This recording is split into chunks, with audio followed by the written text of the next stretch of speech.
আসসালামু আলাইকুম। আশা করি আল্লাহর রহমতে আপনারা সকলে ভালো আছেন। এটা হলো কাঠবাদাম।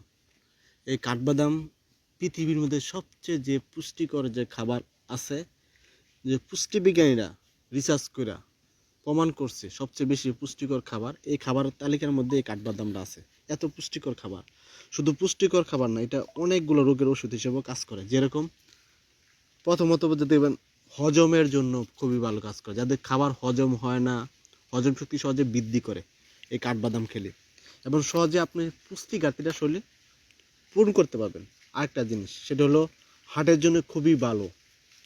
যারা নাকি খুবই দুর্বল, শরীর শক্তি বাড়াতে চান, তারা সহজে আপনার শরীর শক্তিটা বাড়বো, দিন দিন আপনার শরীর শক্তিটা বৃদ্ধি করতে পারবেন।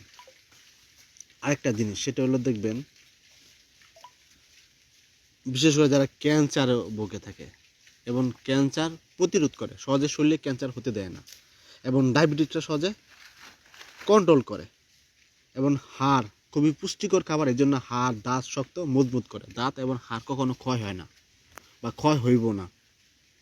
এবং আরেকটা জিনিস সেটা হলো দেখবেন, অনেকে আছে বয়স্ক বয়স্ক একটা ছাপ দেখা যায়, কিন্তু মুখের দিকে শরীরের দিকে বয়স্ক বয়স্ক ছাপ দেখা যাচ্ছে, কিন্তু বয়সটাও খুবই কম।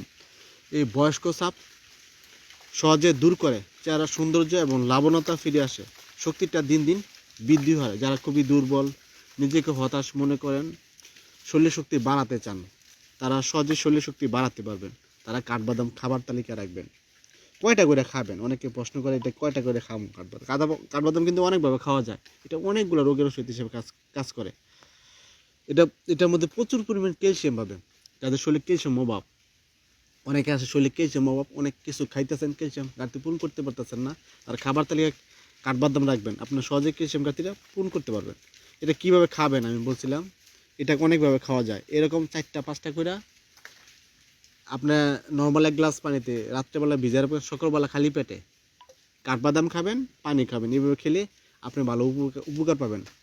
যারা আরও খুবই দ্রুত শরীর শক্তি বাড়াতে চান, তারা আরও কয়েকভাবে খেতে পারেন। যেরকম এটা পাউডার করতে পারেন, 4টা-5টা করে বাদাম নিয়ে পাউডার করে এক গ্লাস দুধের সাথে মিশিয়ে খেতে পারেন। অথবা এটা পাউডার করে 4টা-5টা বাদাম, কাঠবাদাম পাউডার করে আপনি মধুর সাথে মিশিয়ে খেতে পারেন। আপনার সুবিধা মতো খাবেন, আশা করি উপকার পাবেন। যারা এই ভিডিও দেখেন, ভিডিও দেখার পরে যদি আপনি মনে করেন এই ভিডিও দেখার পরে আপনি উপকৃত হচ্ছেন, আপনার ভালো লাগছে, যদি পেজটা ফলো না দিয়ে থাকেন ফলো দেবেন। ফলো দিলে এটাই, যখন আমি নতুন নতুন ভিডিও আপলোড করবো তখন আপনারা সহজে দেখতে পাবেন, যদি পেজটা ফলো দেন। যারা ইউটিউবে দেখবেন তারা সাবস্ক্রাইব করবেন, যদি সাবস্ক্রাইব না করে থাকেন।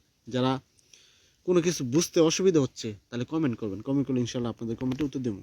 আর অবশ্যই ভিডিও শেয়ার করে দিবেন, অন্য একটা মানুষকে দেখার সুযোগ করে দেবেন।